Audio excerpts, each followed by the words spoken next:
Mr. Cudahy. Yes, who are you? I'm Roger O'Hara, a public defendant for the county. Have a seat. What can I do for you?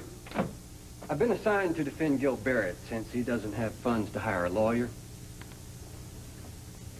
What a shame. Well, I'll try to do the best I can. I hope you won't mind my asking you a couple of questions. Well, I don't know what questions you could possibly ask of me. I obviously wasn't there when he attacked my wife. No, of course not. Mr. Barrett suggested that I speak to you concerning a possible provocation. I beg your pardon? Well, he explained to me that you and he have been longtime friends ever since your college days. What difference does that make? He said that your wife was jealous of that fact, and that's why she was so bent on destroying him. I mean, she put him through a lot of trouble. And this is what he plans to use as his defense? Well, it could be of some help. I mean, especially if you are behind him with the particulars that he told me about.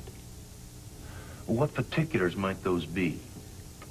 That, for instance, you offered him room and board when he was on a financial bend, but that your wife forced him to get out. Is that true?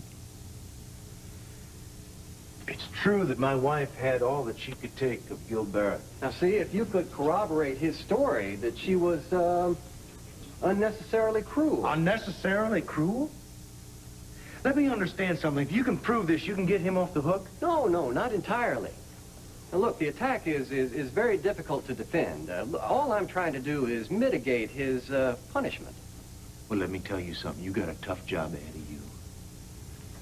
Well, if you could only vouch for the long-time friendship that you had with him, it could help, Mr. Barrett. Only thing I'm going to vouch for is that I'm the stupidest man alive, all right? Wait, I'm sorry. I don't understand what you mean. Well, then I'll tell you what I told your client. Maybe that'll clarify it for you. What, you've seen him? Yeah. Couldn't wait. No, Mr. Barrett hadn't spoken to you when I saw him. Well, that's too bad, Mr. O'Hara, because it could have saved you a trip over here. Because there is no way in hell that I'm going to say one word in his defense. Well, see, I'm sorry to have bothered you, but you see, when I talked to him... Yeah, I understand he was still full of gall. No. As a matter of fact, he seemed quite contrite.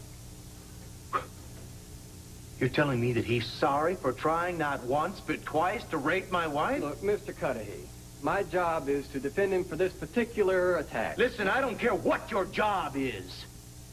But he admitted to me that he was guilty both times. And if the guard hadn't been there, your client would be dead. Now, do we understand each other?